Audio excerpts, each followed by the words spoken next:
Department of Political Science, Banaras University. And my topic of presentation is tribal empowerment, assertion and limitation in India. Bharat में जनजातीय सशक्तिकरण, सीमाएं और उनके दावे। सबसे पहले तो मैं ऑर्गेनाइजिंग टीम को बहुत बहुत धन्यवाद देना चाहूँगा कि जिस तरह भी देश में जनजातीय समुदाय को लेकर के आबो हवा चल रही है, उस परिस्थिति में भी इतना अच्छा सेमिनार आयोजन किया गया ट्राइबल्स को लेकर के। जब हम, जैसा कि मेरा टॉपिक है ट्राइबल एम्पावरमेंट, जब हम किसी समुदाय को या किसी सेक्शन ऑफ द सोसाइटी को एम्पावर करने की बात करते हैं तो कहीं ना कहीं हम बता रहे होते हैं कि उनके साथ हिस्टोरिकली ऐतिहासिक रूप से उनके साथ डिस्क्रिमिनेशन हुआ है, उनके साथ नेग्लेक्ट बिहेवियर किया गया है, उनको उपेक्षा की गई है। अगर हम जनजातीय समुदाय को देखें तो उनका तो संपूर्ण इतिहास ही शोषण का इतिहास रहा है। वे हमेशा शोषित रहे हैं और उनके साथ बाहरी ताकतों के द्वारा, जिसे हम state actor, non state actor, दोनों के द्वारा उनके साथ शोषण किया गया। स्टेट एक्टर के रूप में हम स्टेट और उनके संस्थाएं जैसे वन विभाग है, और नॉन स्टेट एक्टर के रूप में ठेकेदार, साहूकार, मल्टीनेशनल कंपनियां, उनके द्वारा उनका शोषण किया जाता था। इसलिए मैं कहता हूं कि जो जनजातीय समुदाय है वह दोहरी उपनिवेशवाद की शिकार रही है, ड्यूल कॉलोनियलिज्म की ओर शिकार रही है। इसके बावजूद भी जनजातीय समुदाय इन साम्राज्यवादी और उपनिवेशवादी ताकतों से लड़ते हुए अपने जल जंगल जमीन की हिफाजत की है। किसी भी समाज का अतीत काफी महत्वपूर्ण हो जाता है। अगर हम औपनिवेशिक दौर की बात करें तो जनजातीय समुदाय के संसाधनों को काबिज करने के लिए कई सारे नियम रेगुलेशंस लाए गए। वन विभाग की स्थापना की गई 1864 में, 1865 का नियम लाए गए, 1878 का नियम लाया गया, वन अधिनियम, 1927 अधिनियम लाए गए। इसके अंतर्गत जंगलों को पूरी तरह से राज्य की संपत्ति बना दी गई और जंगलों में निवास करने वाले वनवासियों को या वन आश्रितों को अतिक्रमण बना दिया गया। तो मेरा यह मानना है यहाँ कि असली अतिक्रमण कौन है, हु इज द एंक्रोचर? क्या वो जनजातीय समुदाय है या स्टेट या उनके इंस्टीट्यूशंस है? अगर आप, यही एक समय होता है जब जनजातीय समुदाय का डिक्लाइनेशन शुरू हो जाता है, क्योंकि जो जंगलों में निवास करने वाले जनजाति हैं उनका जंगल सिर्फ न संस्कृति का आधार है बल्कि उनकी जीविका का भी आधार है। माइनर फॉरेस्ट प्रोड्यूस जो है उनके द्वारा बहुत सारे जनजातीय समुदायों का भरण पोषण होता है। खैर, जब हमारा संविधान बना तो देश के सामने भाषा, क्षेत्र, धर्म, संप्रदाय के आधार पर कई सारी कठिनाइयां थी। इन सब के अलावा देश के सामने एक समस्या यह भी थी कि जनजातीय समुदाय के साथ किस तरह से पेश आया जाए, किस तरह की रूल रेगुलेशंस बनाए जाए और राज्य का इन जनजातीय समुदाय के प्रति क्या उत्तरदायित्व हो। इसमें जयपाल सिंह मुंडा, मानव शास्त्री मेजर एल्विन, हमारे प्रथम प्रधानमंत्री पंडित नेहरू की काफी योगदान रहा। अगर हम ट्राइबल एम्पावर की बात करते हैं, एम्पावरमेंट की बात करते हैं, तो नेहरू की 1956 की ट्राइबल पंचिल पॉलिसी को हमें अच्छी तरीके से देखनी चाहिए। अगर हम ट्राइबल पंचिल पॉलिसी का फर्स्ट टर्म पॉलिसी देखें तो वो कहता है कि people should develop along the lines of their own genus and then positions of alien value should be avoided। यानी हम बाहरी चीजों को थोपने की जो हम करते हैं बात, वह कभी भी ट्राइबल कम्युनिटी में नहीं होनी चाहिए, क्योंकि जो हम चीजें उसमें इम्पोज करते हैं तो पहले कहीं हम उसकी आइडेंटिटी, उसके सेल्फ वर्थ को अवहेलना कर रहे होते हैं।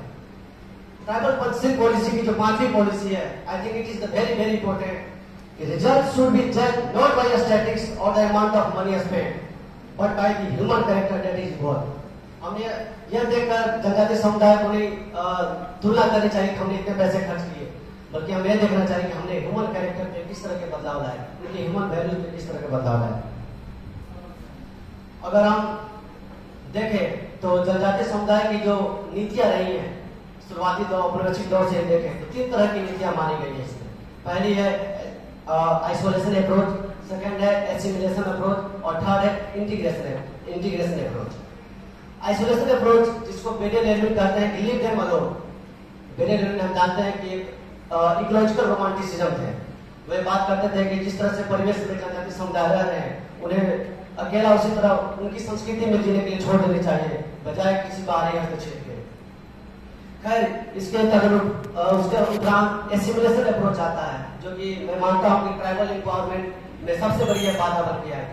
एसिमुलेशन प्रोजेक्ट आता है कि जो ट्राइबल्स कम्युनिटी है उसे मेजोरिटी कल्चर्स कम्युनिटी या मेजोरिटी कम्युनिटी के द्वारा एसिमुलेट कर दिया जाए। जब हम किसी कम्युनिटी को एसिमुलेट करते हैं तो कहीं ना कहीं उसकी जो सेल्फ वर्थ है, उसकी जो आइडेंटिटी है, उसका हनन हो रहा होता है। और जैसे कि जीएस भूरे कहते हैं, वे तो एज ए जनजाति को जनजाति नोटिफाई भी नहीं करते, वे पिछड़े हिंदू की संज्ञा देते हैं। तो खैर उसके बाद जब हमारा संविधान बना और लागू हुआ तो हमारे कॉन्स्टिट्यूशन ने ट्रांसफॉर्मेटिव कॉन्स्टिट्यूशनलिज्म की बात कही। कहने का मतलब है कि टू ट्रांसफॉर्म द सोसाइटी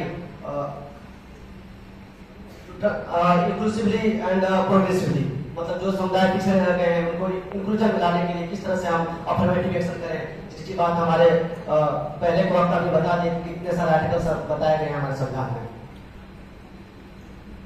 मेरा यह मानना है कि जो विकास है वो विस्थापन मूलक विकास नहीं होना चाहिए। आप डाटा निकाल के देखिए, बहुत सारे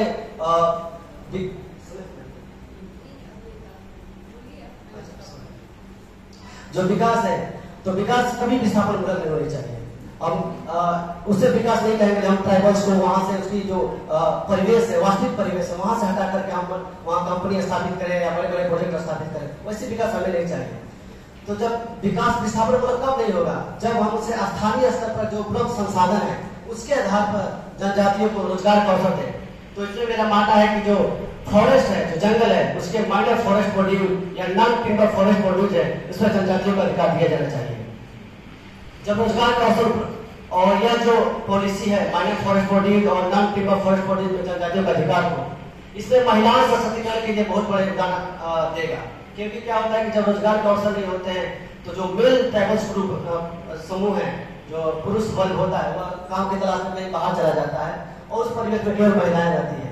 तो जंगल से मिलने वाले उत्पादों पर जब अधिकार मिल जाएगा जनजातियों का, तो बहुत सारी महिलाओं का रोजगार और मिलेगा उससे करके। मैं आपके पीछे डाटा रखना चाहता हूँ। Ministry national committee on forest right act 2011 का डाटा है। ये बताता है कि 100 मिलियन पीपल जो हैं डायरेक्टली लाइवलीहुड के लिए जुड़े हुए हैं माइनर फॉरेस्ट प्रोड्यूस से, जिसमें अधिकांश महिलाएं उसमें है। यह पॉलिसी है ट्राइबल, टिम्बर और तेंदू का जो पता होता है उस पर। तो स्थानीय स्तर पर उपलब्ध संसाधन है, इसमें महिलाओं के एम्पावरमेंट के लिए काफी योगदान देता है। तो कई सारे जो फॉरेस्ट एक्ट है 2006 आया, जिसमें बहुत सारे राज्यों में जनजातियों को इस तरह का अधिकार नहीं दिए गए। तो मेरा मानना है कि अगर फॉरेस्ट से मिलने वाले उत्पादों पर जनजातियों का अधिकार मिलता है तो ट्राइबल्स एम्पावरमेंट के लिए बहुत बड़ा रोल अदा करेगा। और दूसरी चीज यह है कि जब हम बात कर रहे हैं कि हमारी जो अभी हेड ऑफ स्टेट है ट्राइबल कम्युनिटी से बिलोंग करती है, संथाल कम्युनिटी से, द्रौपदी मुर्मू, तो ऐसा क्या परिस्थितियां थी कि हमारे कॉन्स्टिट्यूएंट असेंबली में एक भी ट्राइबल वुमेन्स नहीं थे। ये भी सोचने वाली बात है, क्योंकि ट्राइबल्स का रिप्रेजेंटेटिव 6 थे, उसमें एक भी ट्राइबल महिला भी नहीं थी। तो थैंक यू सो मच।